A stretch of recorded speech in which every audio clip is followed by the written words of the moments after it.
Hello everyone, welcome back to my channel. Of course we have a guest today. Yes, in fact it is April 18th. I'm glad that you asked. We are doing my favorite books of 2024. You know, it doesn't really matter when you read books. I don't know how many of these actually came out in 2024, but they're just books that I picked up in 2024 that I loved. And that's what this is all about. It's just, you know, sharing books we love. I am going on to Goodreads on my laptop because one thing about me is I don't remember anything. So yes, I love these books, but do I remember everything about them? Let's see if I remember my Goodreads password. Probably not. How are y'all doing? It is currently snowing in Denver, April 18th. That's a little bit bonkers, if you ask me. It's Good Friday, so I already had it off work, so I literally don't have to do anything today. And shout out to me. In 2024, I did a little review for every book that I read, wrote out stuff, which I stopped doing because it was just too much. So I'm thankful for past self though, because it kind of helps my memory a little bit. And something else I want to include too. Oh, also these are my top 10 favorite books of 2024. Have I even said that yet? I read 70 books last year and these are my top 10. And usually every year I can pick one favorite book, but this past year I literally could not do that. So I have three, my top 3 of the year. And one thing that Jack Edwards does that I love is he'll put his favorite quotes on the screen, and I really got into annotating this past year, so I do have some favorite quotes from these books that I might, post-editing Sarah might put on the screen if she can figure out iMovie. My favorite books of 2024. Okay, we're gonna start out with the 3 romances I have, which is very rare for me. I feel like usually every year I just have one on my top 10, but the romances were good last year. First book is The Rom-Commers by Katherine. She wrote The Bodyguard. So this book is about Emma and Charlie. And Emma wants to be a screenwriter really bad. She gets this opportunity once, I think an old friend of Charlie, or even Charlie, I don't know, somehow a famous writer, and he wrote a rom-com that kind of sucks. And so Emma comes in and flies out to LA while her sister watches her dad, because her dad has, I think, a chronic illness and just kind of always needs someone there. So she leaves her sister behind. She really doesn't want to. She's really taking this big risk to move out to LA and be a screenwriter for this guy. In the beginning though, she doesn't know he sucks. She gets there and he's not nice at all. And she's like, how am I gonna write, help his rom-com script that's so awful and make it something the general public will digest and love? And so now she's in this predicament and has to help him. It's kind of enemies to lovers, I guess, because they really don't like each other. Now I'm forgetting why, but really why I love this book so much is because of the dad. I think this is my favorite father I've ever read, especially in a romance. I was just obsessed with him. The ending with him is just so beautiful. And yeah, I wrote that obviously the father was my favorite part of this book, and I also loved our love interests and really believed in their love for each other. And this book just left me feeling so light and giddy and grateful to be alive. So, favorite quotes, let's see. I don't think this is a spoiler, but her mom passed, and so she's talking to her dad about it, and she's like, but how did you hold on? And he says, I just got up every day and went to bed every night and tried to be a good person in between. Whatever story you tell yourself about your life, that's the one that'll be true. He went on, so if I say this terrible thing happened and it ruined my life, then that's true. But if I say this terrible thing happened, but as crazy as it sounds, it made me better, then that's what's true. Life is always full of worries and struggles, losses and disappointments, late night Googling of bizarre symptoms, all tumbling endlessly over one another like clothes in the dryer. It's not like any of us ever gets to a place where we've solved everything forever and we never have another problem. Tragedy is a given. There is no version of human life that doesn't involve reams of it. The question is what we do in the face of it all. Oh my gosh, now I'm okay, I remember why I love this book, you know. And then I'll be done with this book after this. My dad went on, I don't think marriage is hard. I think in fact, if you do it right, marriage is the thing that makes everything else easier. Now you're wondering how to do it right. Well, you're lucky because love is something you can learn. Love is something you can practice. It's something you can choose to get good at, and here's how you do it. Appreciate your person. That's it. She's a good, imperfect person who leaves the cap off the toothpaste and puts the toilet paper roll on upside down and loads the dishwasher like a ferret on steroids, and then appreciate the hell out of that person. Train yourself to see their best, most delightful, most charming qualities. Focus on everything they're getting right. Be grateful all the time. And laugh the rest off. And that goes for kids too, by the way, and pets and waiters and even our own selves. It is the whole trick to life. Be aggressively, loudly, unapologetically grateful. That's just life. Tragedy really is a given. There are endless human stories, but they all end the same way. So it can't be where you're going that matters. It has to be how you get there. That's what I've decided. It's all about the details you notice and the joys you savor and the hope you refuse to give up on. Okay, yeah, so read that. Look how cute if I do this. That took so long. I'm hoping I can be a bit quicker. Next one, of course, Abby Jimenez, Just for the Summer. Girl, I feel like everyone's talked about this book and the next one I'm going to mention, so I guess I'll keep it short and sweet. I also don't think I have any quotes from this one, so I think that'll make it a little bit faster. I literally just said not surprising, loving another Abby Jimenez book from this universe. This follows Emma, again, a different Emma, and Justin.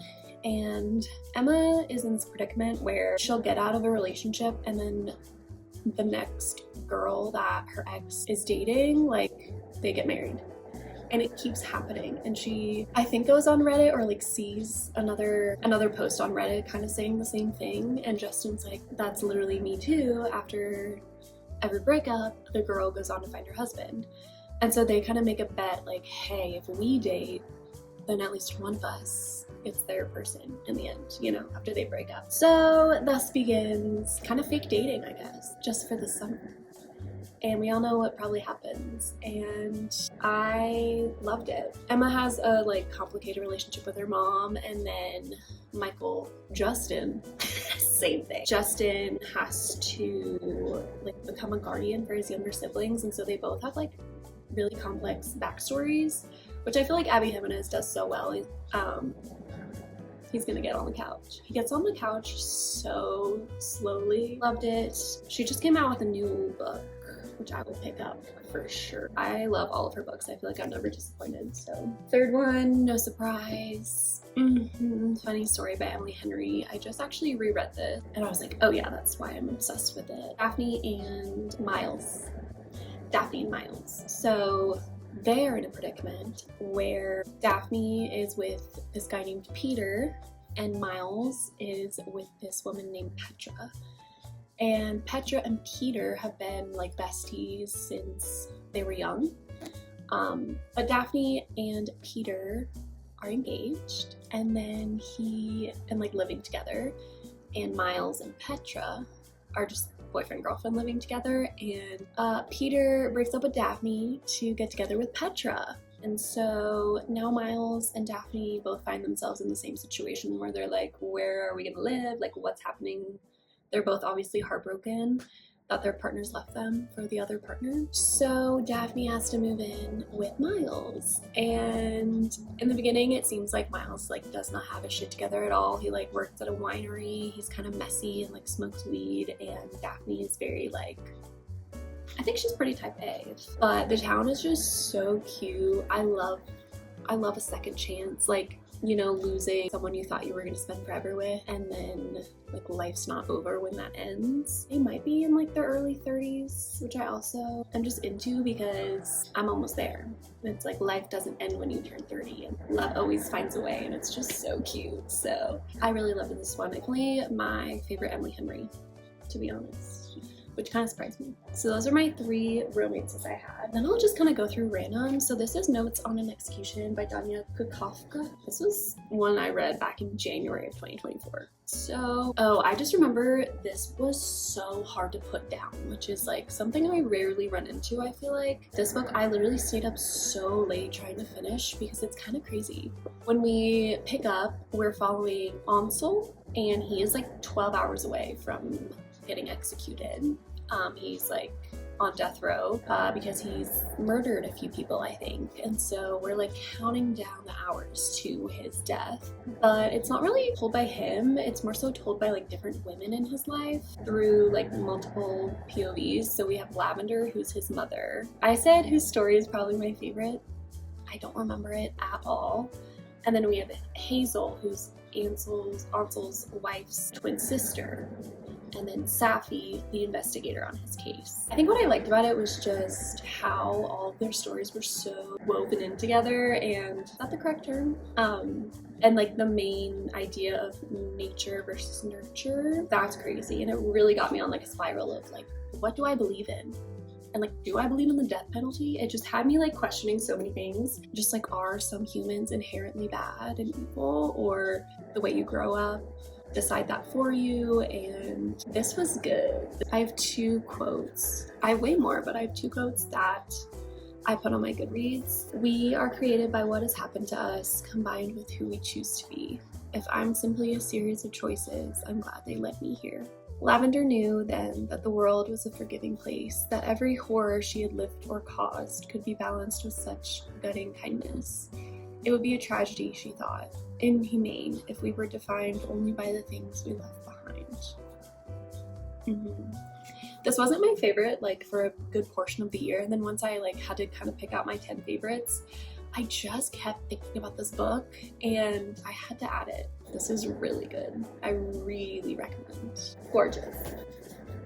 Martyr by Kaveh Akbar. I'm so sorry if I'm saying that wrong. I probably know that I am. This, of course, I think I heard from Jack Edwards, and I know Sean McComb has talked about it. Also, it's like really snowing now. I cannot believe it's like almost May. So we're following Cyrus, and he is, I believe he's from Iran. He is like an addict, a drunk. I think he's in college for like the 10th year in a row. He's just going through a lot, going through these depressive episodes, kind of grappling with his mother's death and his father's an alcoholic, maybe? Anyways, and so he becomes obsessed with martyrs like throughout history and kind of wants to become one, and just becomes really obsessed with death and having your death mean something, and just grappling with that idea. Like, grappling with death alone is just like a crazy feat to take on. So we're doing that through Cyrus, and then he finds out this woman is dying, and she decides to like go to a Brooklyn art gallery and just like hang out in this art gallery and have people like come and ask her questions about like life and death, because she knows she like doesn't have that much time left. And so he's like, of course I have to go and like ask her all these questions, and so he kind of makes that his purpose. It gets deep. Okay, I think I want to spend the rest of the time with this book telling you my favorite quotes, because there are so many. Living happened till it didn't. There was no choice in it. To say no to a new day would be unthinkable. So each morning you said yes, then stepped into the consequence. This gesture, this possibility, had always struck Cyrus as particularly moving, an evergreen wonder that anyone remembered him when he wasn't in the room, that people found the surplus psychic bandwidth to consider or even worry over. Anyone else's interior seemed a bit of an unheralded miracle. Cyrus read on a website once that there was a word for this: sonder. The realization that each random passerby is living a life as vivid and complex as your own. Incredible how naming something that took away nothing from its stagger. Language could be totally impotent like that. And then just like a couple quick ones. Nights of weeping in the moonlight because it was so beautiful to love and feel the world as deeply as they did. So unexpected and rare. I wore gold jewelry that warmed in sunlight. I made my friends smile. I did not linger to see what my enemies did. There are so many. I wish I could go through all of them. Just the writing. The writing. Incredible. 2 more before my favorite 3. We have Braiding Sweetgrass by Kimmerer.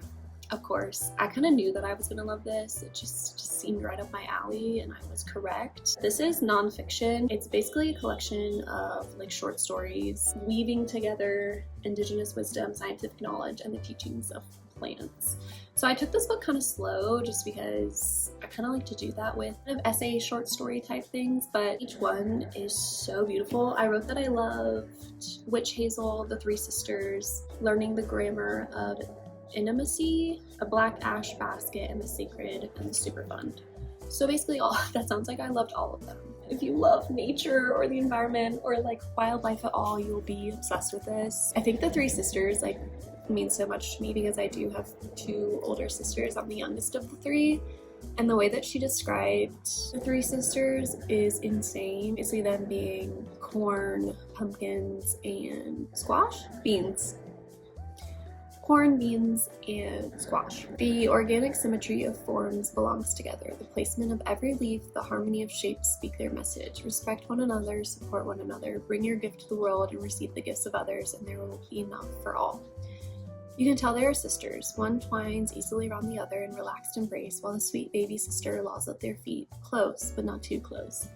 Cooperating, not competing. The firstborn girl knows that she's clearly in charge. Tall and direct, upright and efficient. She creates a template for everyone else to follow. That's the corn sister. There's not room for more than one corn woman in the same house, so the middle sister is likely to adapt in different ways. This bean girl learns to be flexible, adaptable, to find a way around the dominant structure to get the light that she needs. The sweet baby sister is free to choose a different path, as expectations have already been fulfilled. Well-grounded, she has nothing to prove and finds her own way, a way that contributes to the good of the whole. I just love that. And like, it's literally so true for my sisters and I in our relationship. This one is in the black ash basket. What would it be like, I wondered, to live with that heightened sensitivity to the lives given for ours? To consider the tree and the Kleenex, the algae and the toothpaste, the oaks and the floor, the grapes and the wine, to follow back the thread of life in everything and pay it respect. Once you start, it's hard to stop, and you begin to feel yourself awash in gifts. I open the cupboard, a likely place for gifts. I think I greet you, jar of jam.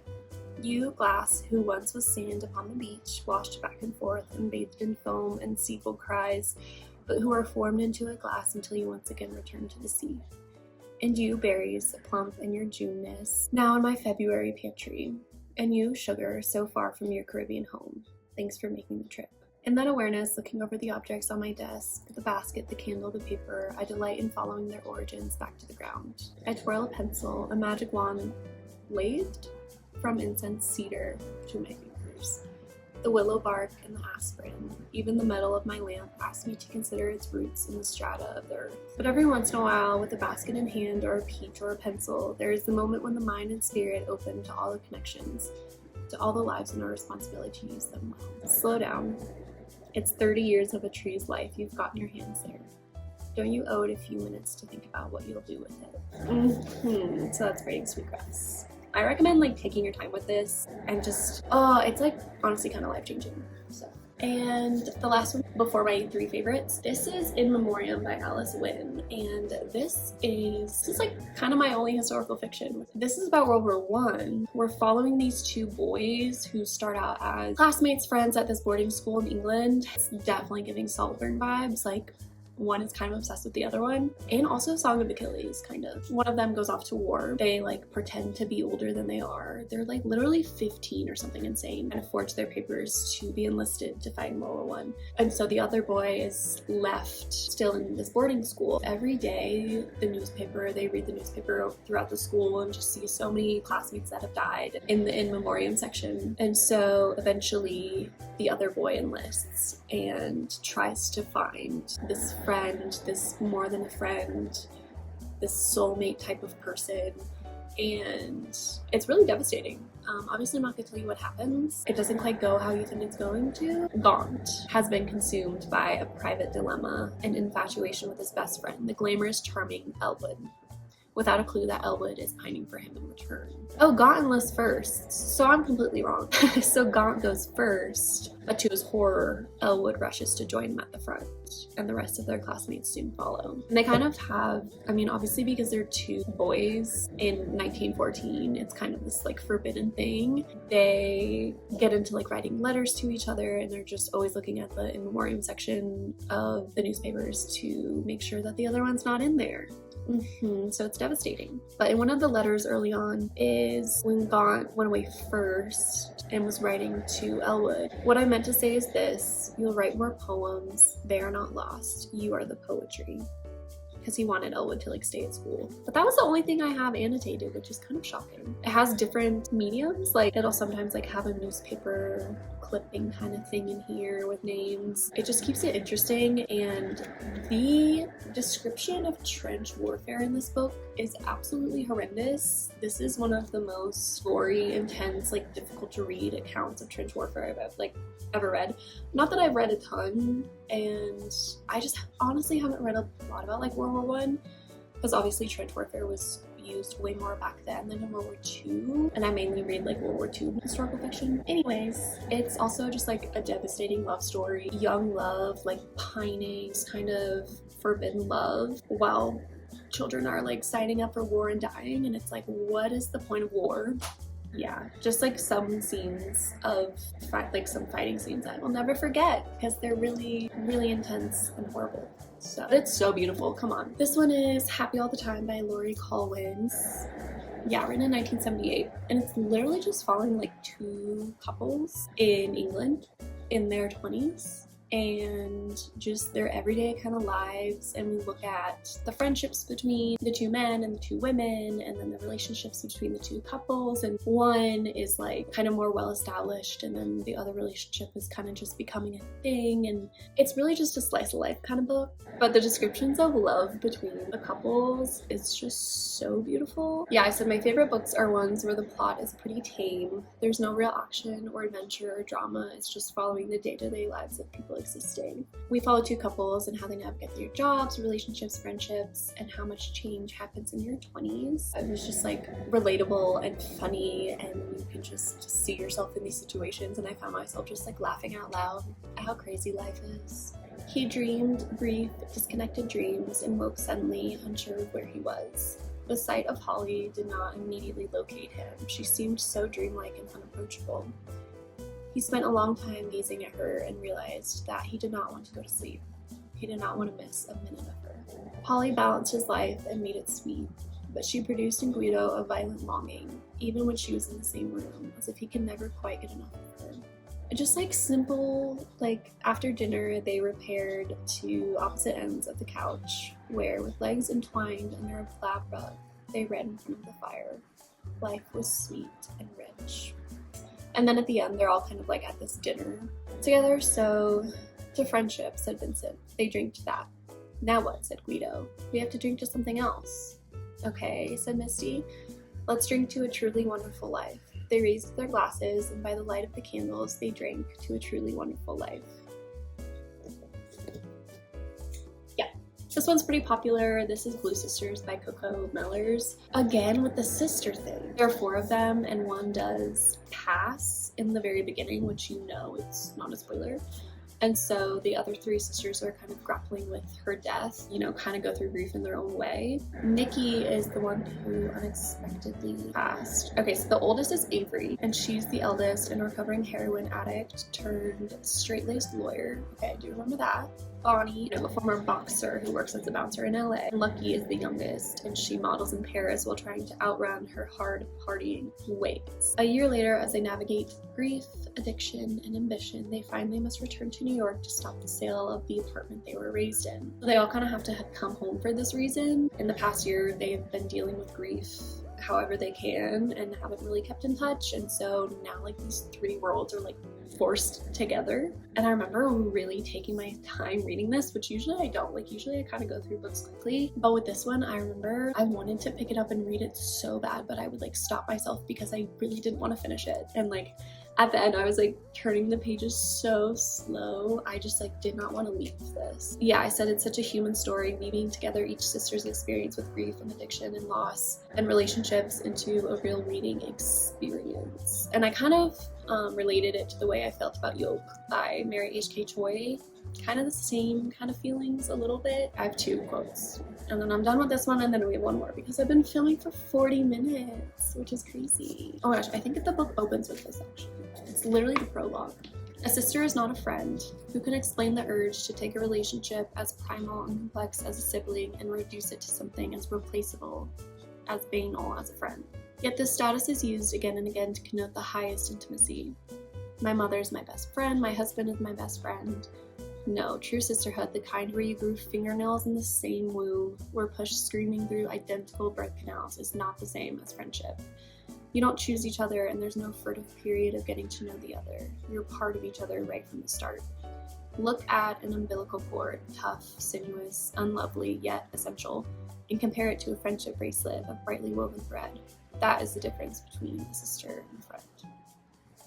Okay, this was the end of the book. A lot was written about romantic love, Avery thought, about the profundity of that embrace. But this too was deserving of rapture, of song. Before she ever knew a lover's body, she knew her sister's, could see herself in their long feet and light eyes, their sleek limbs and curled ears. And before life became big and difficult, there were moments with them when it was simply good. An early morning, still dark out, their parents asleep, her younger sisters arriving one by one at her bedside, hair tingled, exuding their sour and sweet morning musk. She lifted the covers for each of them, letting them crowd into her bottom bunk, bodies pressed tight against one another, and they'd fallen asleep again like that, dropping off like puppies curled around a mother's warm belly. She'd slept too, safe in the center of her sisters, not knowing or needing to know where she ended and the next began. Squeezed beside Bonnie and Lucky now, it was superfluous to describe what she felt for them as love. They were love, beautiful and unbearable and hers. Last one's The Berry Pickers.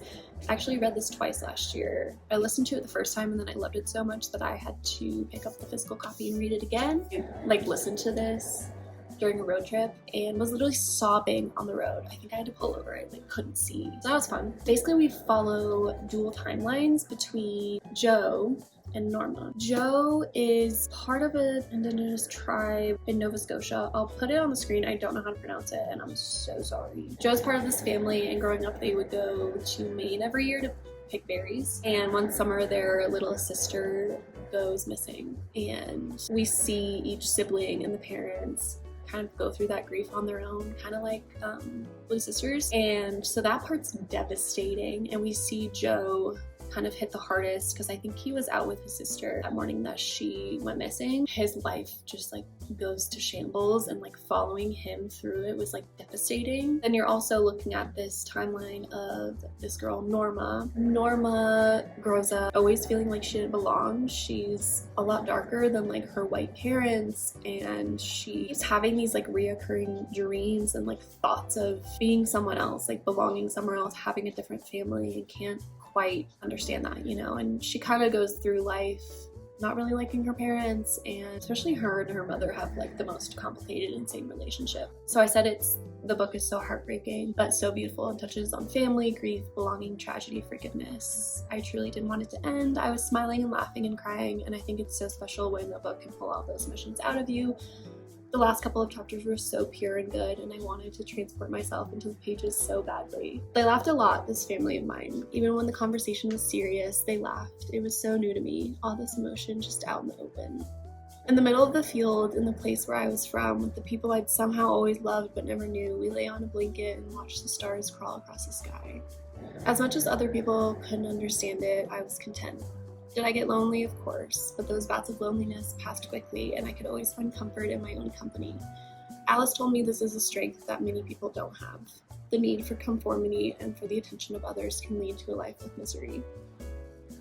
Kind of a silly quote to end on, but wow, so good. And those are my 10 favorite books that I read in 2024. Honestly, looking at them now, I miss reading them. It's like this weird feeling of nostalgia. Like, I miss my experience reading them and like being in these worlds. That's the heartbreak and joy of reading, isn't it? You live all these different lives and then go back to your life. I already have like a few favorites this year that I will be so excited to talk about at the end of the year. I'll probably start doing monthly wrap-ups. Maybe I'll do like all the books I've read so far this year, kind of the first quarter of the year. That could be fun, but I hope you guys enjoyed. Let me know if you've read any of these, if you're going to, your thoughts, which one sounds good. I would love to know. And yeah, thank you for watching, and sorry this is literally 4 months late. I'll see you guys in the next one. Bye guys!